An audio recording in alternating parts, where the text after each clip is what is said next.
দেশনেত্রী বেগম খালেদা জিয়া আজ আমাদের মাঝে নেই, কিন্তু তিনি মানুষের অন্তরে আছেন। গণতন্ত্রের মা হিসেবে তিনি খেতাব পেয়েছেন, প্রতিষ্ঠিত হয়েছেন। তার জানাজায় যারা শরিক হয়েছেন, যারা ঢাকায় আসতে পারেননি, তারা গায়েবানা জানাজাতে শরিক হয়েছেন।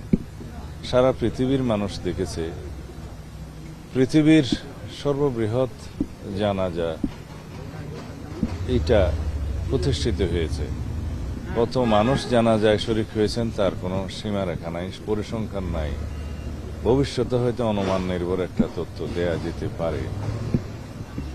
তার কারণ হলো বাংলাদেশের মানুষ শুধু নয়, সারা পৃথিবীর মানুষ জানে, বিশ্বাস করেছে গণতন্ত্রের লড়াই সংগ্রাম করতে করতে একজন সাধারণ গৃহিণী কিভাবে সারা বিশ্বে গণতন্ত্রের রক্ষক হতে পারে, গণতন্ত্রের জন্য দৃষ্টান্ত হতে পারে।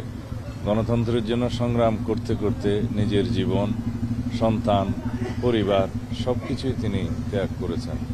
বলতে গেলে এই দেশের জন্য, এই দেশের মানুষের জন্য, এই দেশের মাটির জন্য তার যে টান, তার যে ভালোবাসা, তার যে ভক্তি, তার যে দেশপ্রেম, তার কোনো তুলনা নেই।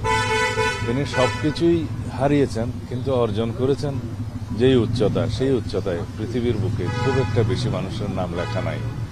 আমরা তার সেই ত্যাগকে, তার সেই অবদানকে, তার সেই দেশপ্রেমকে পাথেয় করেই আমরা সামনের দিনে একটি শক্তিশালী গণতান্ত্রিক বৈষম্যহীন বাংলাদেশ বিনির্মাণের চেষ্টা করতে হবে। এটাই জাতির দাবি। আমরা তার জীবনের বিনিময়ে সেই শিক্ষাটা আমরা পেয়েছি। আমরা সত্যিকার অর্থে দেশনেত্রী বেগম খালেদা জিয়ার সুখকে শক্তিতে পরিণত করতে চাই, কিন্তু এটা দলীয় ভিত্তিতে নির্বাচনের কাজে আমরা ব্যবহার করার মতো এত সংকীর্ণ আমরা নই। আমরা তার সুখকে, শক্তিকে জাতি বিনির্মাণের জন্য ব্যবহার করতে চাই, নির্বাচনের জন্য নয়। তার মনোনয়নের ক্ষেত্রে যেহেতু তিনি ফিজিক্যালি আর নেই, সেজন্য আইনের ভিত্তিতে জেনারেল ক্লজেস অ্যাক্ট অনুসারে তার কোনো লিগ্যাল এন্টিটি নাই। সেই হিসেবে তার মনোনয়ন এমনিতেই বাতিল ঘোষণা করা হবে।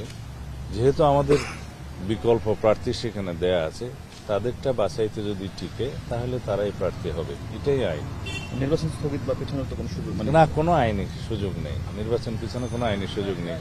বাছাইয়ের পরে এবং প্রতীক বরাদ্দের পরে যদি সেটা হতো, সেই ক্ষেত্রে আইনগত জটিলতার কারণে স্থগিত হতো। এখন সেই পরিস্থিতি নাই, যেহেতু বাছাইয়ের আগেই তিনি নেই।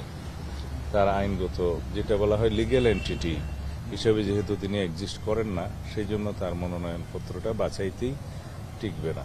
সেই ক্ষেত্রে বিকল্প যে প্রার্থী দেওয়া হয়েছে তাদেরটা যদি বাছাইতে টিকে, তারাই প্রার্থী। তারেক রহমান কেমন আছেন এখন? তিনি বাবা হারালেন, মা হারালেন, ভাই হারালেন, একা হয়ে গেলেন। আপনাদের কাছে তার একমাত্র তিনি আমানত এখন জাতীয়তাবাদে। আমাদের নেতা জনাব তারেক রহমান একজন রাজনৈতিক ব্যক্তিত্ব। তাকে শক্ত মনোবলের অধিকারী হতেই হবে, তার কোনো বিকল্প নেই।